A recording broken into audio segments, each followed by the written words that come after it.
All right, so we got shoulders today. Usually when I warm up, kind of just grab a thicker band and I'll come around, do these about 10 times, warm up my shoulder girdle. Because shoulders are something you're trying to preserve. You're gonna have those for your chest movements, obviously your shoulder movements, but your shoulders go out of commission, you ain't doing so hot. So I'll come back here and hold it, kind of bend it a little bit, get that stretch in there. I also come up with one arm, put the other arm back, hold it for a second or two, come back, bounce this around, and come back to the other side. So, and then come here, that rear delt engaged.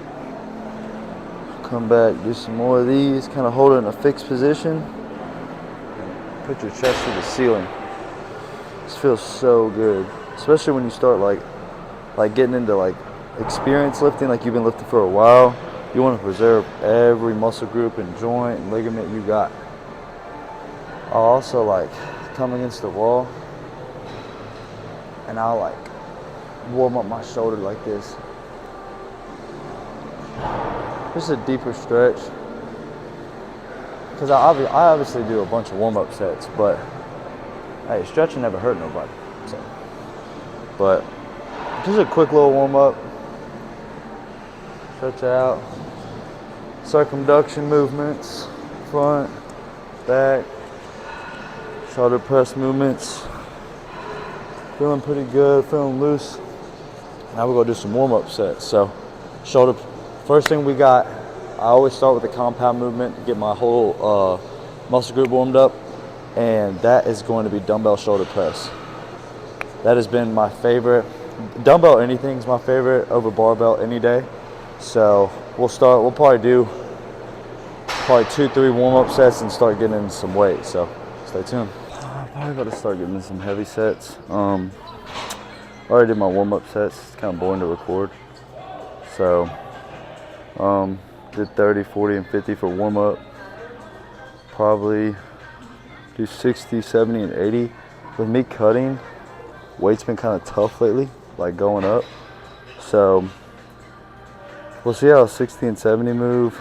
Those are usually, moving pretty good. 80 starts or is where it starts to get tough. So yeah, we'll just go ahead and get into it. Got 60s. Right here, I'll just go for 8 to 10.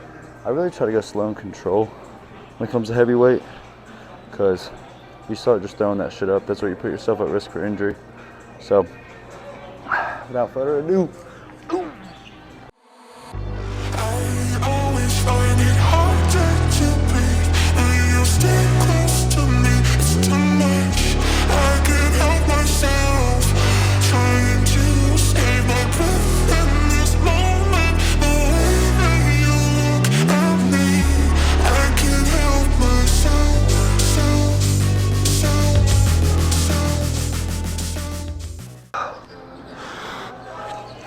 yeah, that's nice right there. Felt good. 60 was like the pre-test. 70's the real test. So, we'll see how 70's moving. Probably just go like 6 to 8 reps because I want to be able to move 80 pretty well. So, won't throw on the wrist straps yet, but next set we will.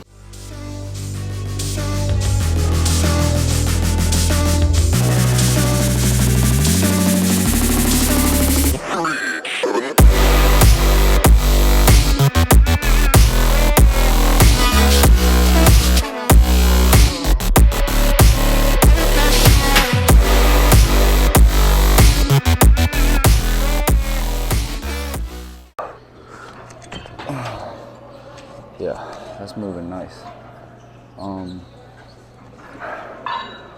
That felt really good. It's wild because you don't know how much energy and strength you lose whenever you're actually on the cut. Then you start dropping weight and you realize it's not all fat and some of it's muscle. So you really got to adapt and not continue lifting the weight you were when you were 5, 6, 7 pounds heavier. So we'll go ahead and run 80s, but 70's feeling nice right there. All right, what's up, y'all? I didn't really like how I explained how I train here, but basically I flip-flop between compound movements and isolation movements. I don't do them just like back and forth like compound then isolation. It's just compound movements with isolation movements. I feel like a lot of compound movements are supersetted with isolation movements to give you that pump, but the combination of these two when you train, holy shit, you will really break down that muscle to where it has no choice but to grow. So compound movements are going to bring up other muscle groups as well. Like shoulder press, you're going to have your triceps engaged and forearms. If you do flies for delts, it's just going to be your shoulders. So if you haven't trained like this, definitely look into compound and isolation movements and incorporate those two together, and the pump is going to be absolutely crazy.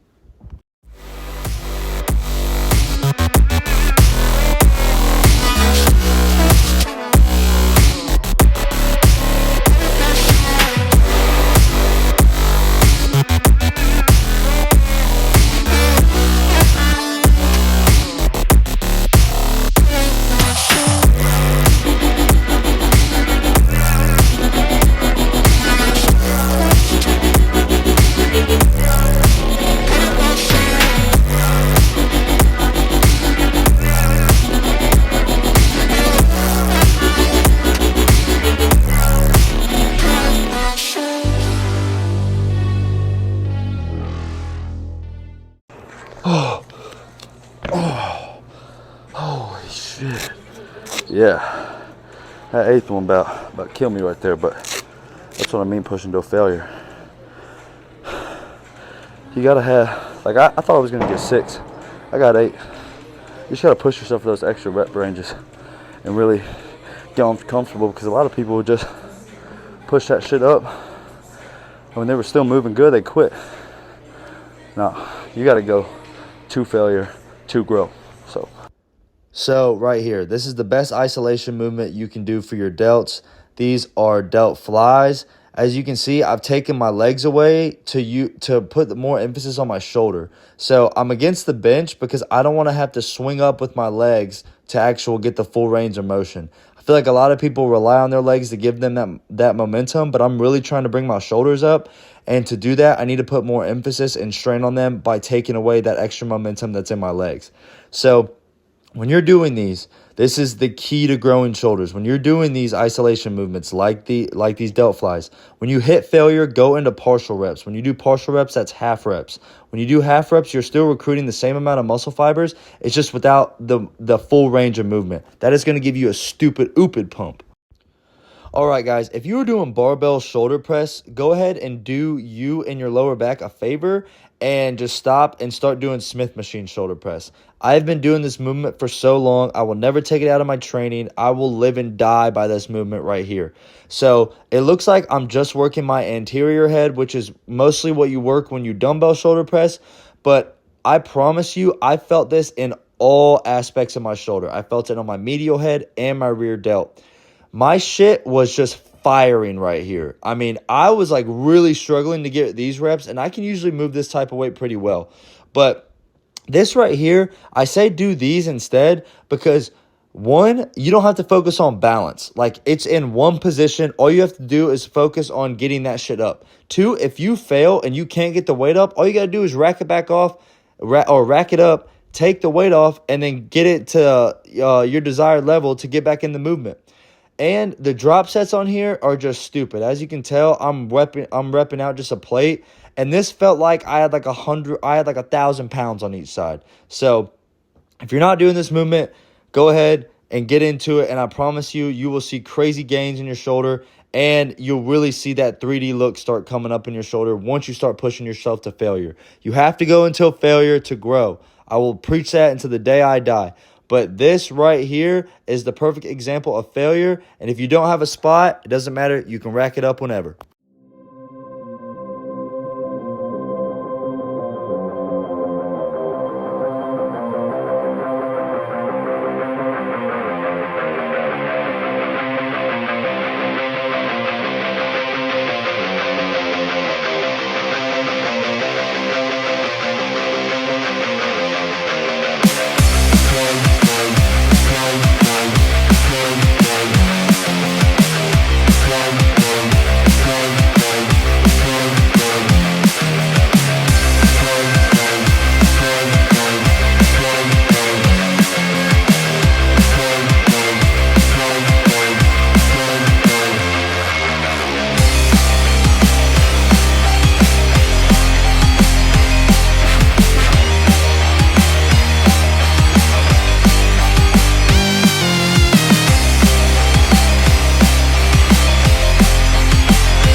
Yo, what's up, guys? So I wanted to add this in here. I was just taking videos of me posing, but I didn't even realize I had the camera rolling when this kid walked in. And this is just the gym positivity I'm talking about and the culture I want to bring about to the fitness industry.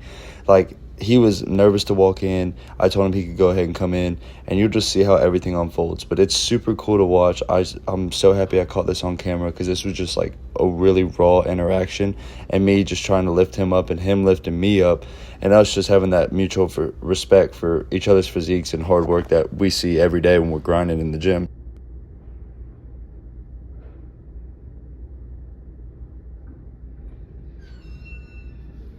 Oh, you're good, bro.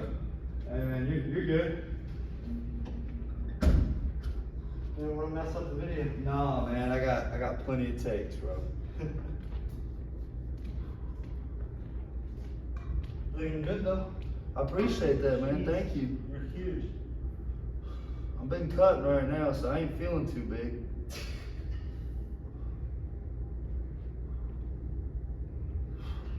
Yeah, well, I'd rather be cut than what I used to be. So, What are you weighing at right now?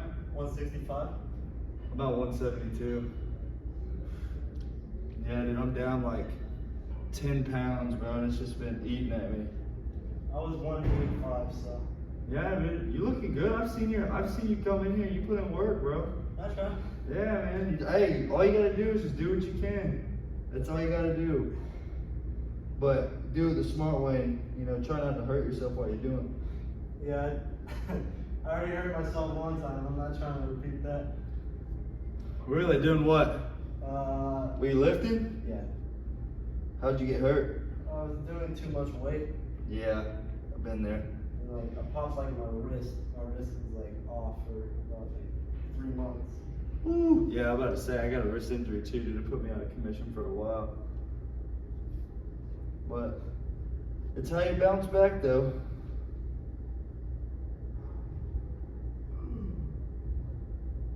Yeah. You gotta stay consistent. I'm stronger and I dropped like 20 pounds, so. Yeah, man, doesn't that feel good? Feels good when you can drop weight and be stronger than you were before. Yeah. I think I'm hitting the point where I can get stronger while dropping more weight though. Yeah, that's the hardest part, is keeping that muscle mass up when you're dropping weight. Well, you have a great night, man. Yeah, man, take care.